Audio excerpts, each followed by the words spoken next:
High, তো চলে এলাম নতুন আরও একটা ভিডিও নিয়ে। কেমন আছো তোমরা সবাই? আজকের আমার এই ভিডিওতে তোমাদের সকলকে স্বাগত জানাই। আশা করছি সকলে খুব ভালো আছো এবং সুস্থ আছো।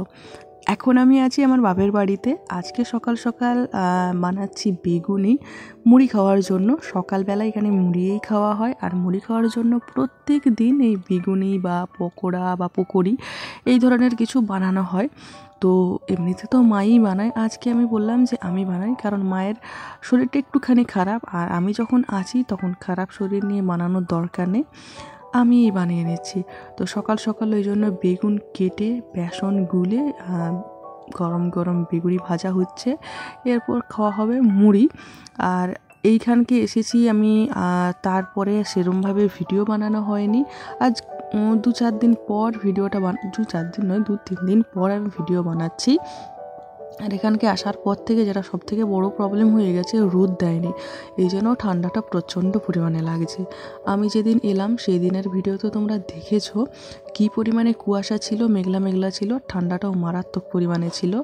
ওয়েদার সেই রকমই আছে, মাঝে মধ্যে আবার বৃষ্টিও পড়ছে, তো ঠান্ডাটা মারাত্মক পরিমাণে রয়েছে। সেই জন্য না কোনো কিছুতেই মানে কোনো কাজে আর কি ইন্টারেস্ট লাগছে না, না তো ভিডিও বানাতে আর না অন্য কোনো কিছুতে।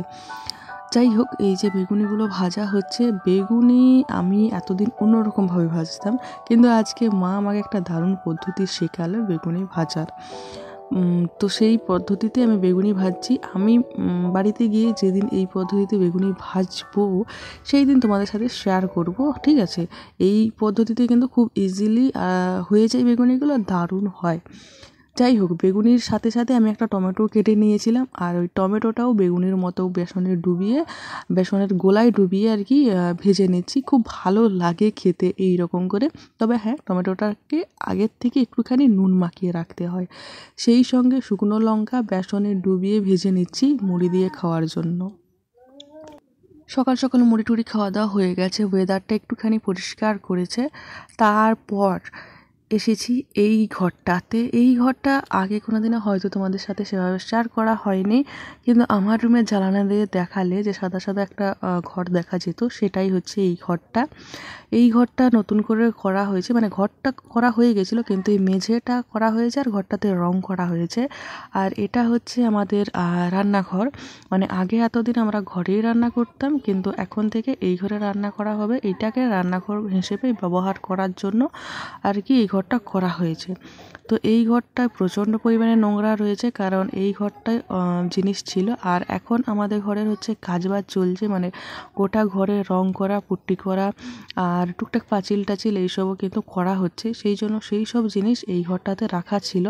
তবে আজকে অনেক জিনিস বেরিয়ে গেছে, আর এই জন্য মা বললো যে এই ঘরটা একটুখানি পরিষ্কার করে দেয়, তাহলে এই ঘরটায় রান্নার সব জিনিসপাতি নিয়ে চলে আসবে। কারণ আমাদের ঘরের ভেতরটাই হচ্ছে পুট্টি, তো ঘরের ভেতর থেকে সব জিনিস কিন্তু সরিয়ে ফেলতে হচ্ছে।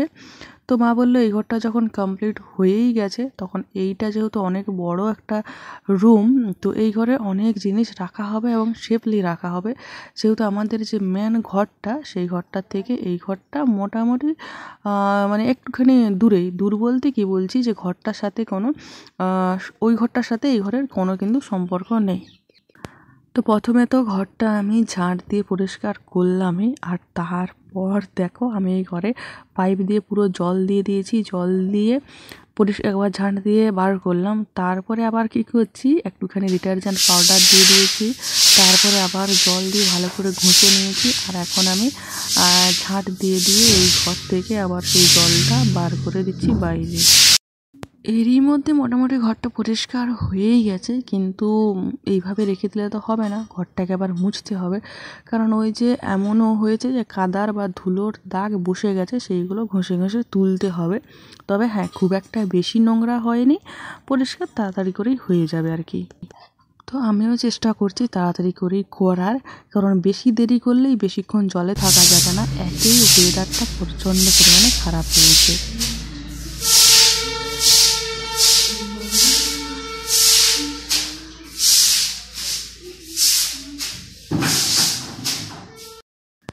তো এই যে এখন মোছামুছির কাজ চলছে। আগেই তোমাদের বললাম যেটা রান্নাঘর আমাদের করা হয়েছে নতুন, এই জন্য এই যে এখানে স্ল্যাবও করা হয়েছে। তো সব কিছু মুছে নিচ্ছি। আর এই স্ল্যাবটা যখন মুছতে যাচ্ছিলাম তখন আমার মনে হচ্ছিল রঙটা যেন উঠে যাচ্ছে, তাই আমি বারবার ভয়ে ভয়ে হালকা হালকা করে মুছে দিলাম। তারপর বাপি বলল যে প্রথমে মোছার পর হালকা এরকম রঙটা একটুখানি উঠবেই। তো একটুখানি মানে চিন্তা মুক্ত হলাম এই আর কি। যাই হোক, ভালো করে স্ল্যাবটা আমি মুছে নিয়েছি। আর এরপর মেঝেটা মুছে নেব। মেঝেটা মুছে নিলেই কিন্তু কমপ্লিট হয়ে যাবে আমার এই ঘর পরিষ্কারের পুরোপুরি কাজটা।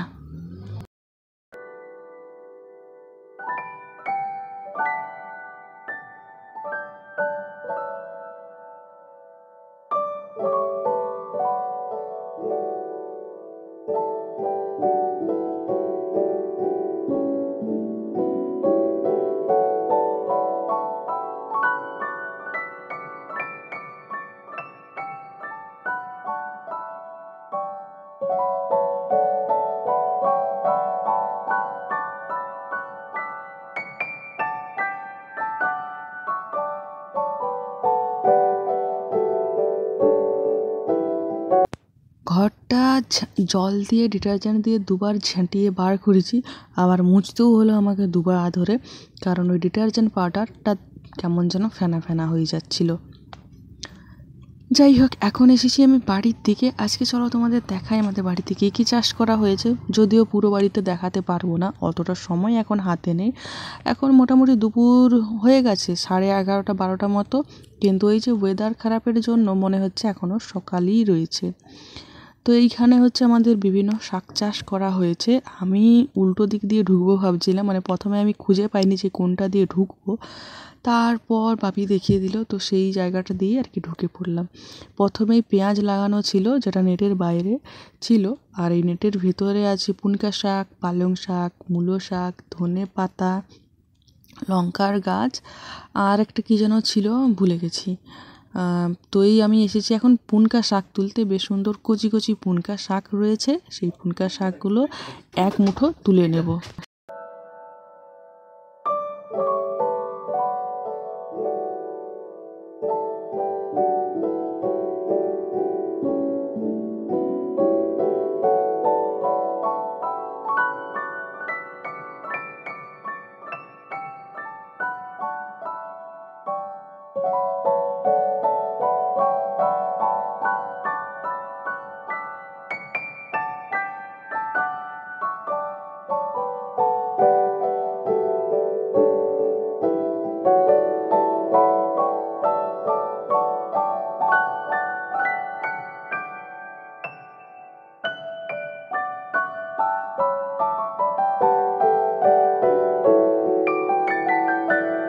ব্যাস, পুনকা শাক মোটামুটি আমার তোলা কমপ্লিট। খুব বেশি তুলবো না, কারণ এত বেশি তুললে খাবেটাই কে। তাও মা বলছে এগুলো অনেক বেশি হয়ে গেছে। তো আমি যেহেতু একবারে গোড়া থেকে তুলে নিয়েছিলাম, সেই জন্য আমি মাটিগুলো একটুখানি ঝেড়ে ফেলে দিলাম। আর তারপরে চলে গেছি ধনে পাতা তুলতে।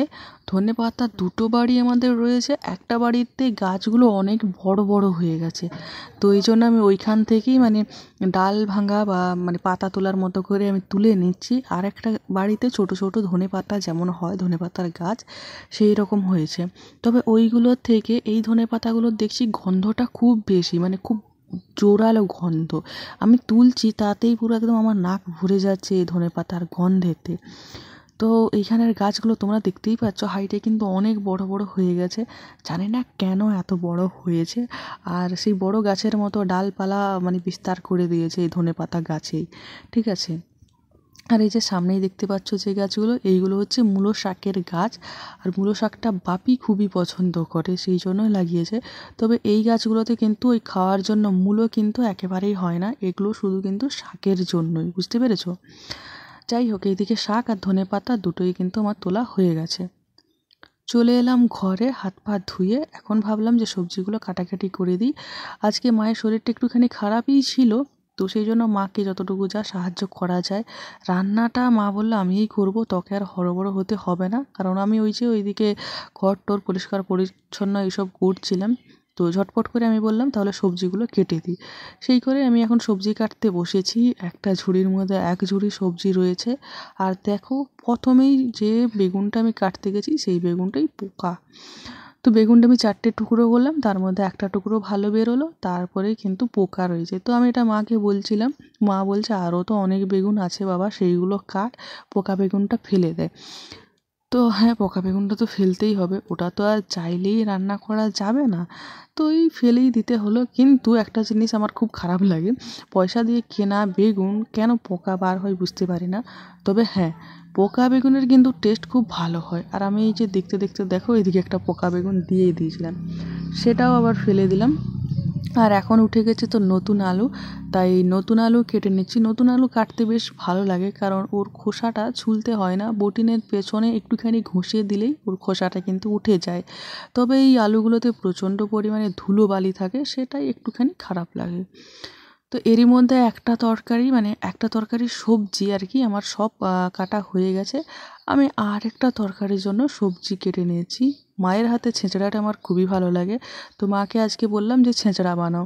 তো সেই জন্য এখন মা চলে গেছে আবার ও বাড়ি লাউ ডাঁটা কাটার জন্য। এইদিকে আমি আলু, বেগুন, কাঁচকলা, করলা যা যা ছিল সেইগুলো সব কেটে কুটে নিচ্ছি। লাউ ডাঁটাটা মা নিয়ে আসলে লাউ ডাঁটাটা কেটে দেবো, তাহলে হয়তো হয়ে যাবে আজকের মতো আমার সবজি বানানো, মানে সবজি কাটা আর কি। আর এইখানে এক ঝুড়ি কাঁচকলা আছে, আমি জানি না কাঁচকলা মা আমার কেন এত পছন্দ করে। যাই হোক, ওইদিকে মা এখনও পর্যন্ত লাউডাটা নিয়ে আসেনি, জানি না লাউডাটা ঠিকঠাক খুঁজে পেয়েছে কি না। তো আমি ভাবলাম যে আমি তরকারিটা চাপিয়ে দিই। আর এই তরকারি নাড়তে নাড়তেই মা চলে এসেছিলো লাউডাটা নিয়ে। তো মা বলছে তাড়াতাড়ি করে কেটে করে দে, নাহলে সেদ্ধ হবে না। আর এই যে বললাম না সকালেই যে আজকে নয়, এখন আমাদের বাড়িতে রঙের কাজ চলছে। তো সেই দিনের ভিডিও অতটা পর্যন্তই ছিল, আর ভিডিও বানাতে পারিনি। তো এটা তারও 2 দিন পরের ভিডিও হয়তো, যেদিন হচ্ছে আমাদের ঘরের বাইরেটা রং করা হচ্ছিল, কিন্তু এখনও পর্যন্ত ঘরের ভেতরের পুট্টি কিন্তু বাকি রয়েছে। তো পুট্টিটা একটা একটা করে রুম করছে। আর পুট্টি করার পর যেহেতু পুট্টি শুকনো হতে হাবিজাবি অনেক ঝামেলা থাকে পুট্টির, তাই জন্য এরা বাইরেটায় আগেই প্রাইমার দেওয়া ছিল আমি আসার আগেই। তো আজকে রঙটা করছে, আর এই রঙটা আমার খুব ভালো লেগেছে, সবারই খুব ভালো লাগছে রঙটা। একদম ডিপ রঙ, বাইরে তো ডিপই দিতে হয়, কিন্তু এই রঙটা বেশ ভালো লাগছে। আর ওই যে ওইদিকে পাঁচিলের গেটটার ওইখানেও কিন্তু একটা ডিজাইনের কাজ চলছে, ওইদিকেও ডিজাইনটা হবে। যাই হোক, এইদিকে দেখো আবার পুরোপুরি রঙের কাজ চলছে, পুরোটাই পুরো দেওয়ালটাই রঙের কাজ চলছে। ঘরটার বাইরেটায় চারিদিকে এক কোট করে রং দেওয়া হয়ে গেছে, শুধু এই দিকটাই বাকি ছিল। তো এই দিকটাই রং দিচ্ছে, আর এই যে গেটের উপরে কিন্তু ডিজাইনও শুরু করে দিয়েছে। ওইদিকে ডিজাইন হচ্ছে, এইদিকে রং হচ্ছে, একই সাথে চারিদিকের কাজ হচ্ছে। তার মধ্যে আবার ওয়েদারটা খারাপ, এই জন্য মাঝে মধ্যে কিন্তু কাজ বন্ধও থেকে যাচ্ছে। তো যাই হোক, চলো এবার তোমাদের বাড়ির পেছনটা দেখাই, ওইদিকেও কিন্তু রং প্রায় হয়েই গেছে। আর এই যে পাঁচিলের কাজও হচ্ছে। আজকের ভিডিওটা এ পর্যন্তই থাকলো। কেমন লাগলো আজকের এই পুরো ভিডিওটা কমেন্ট করে জানিও।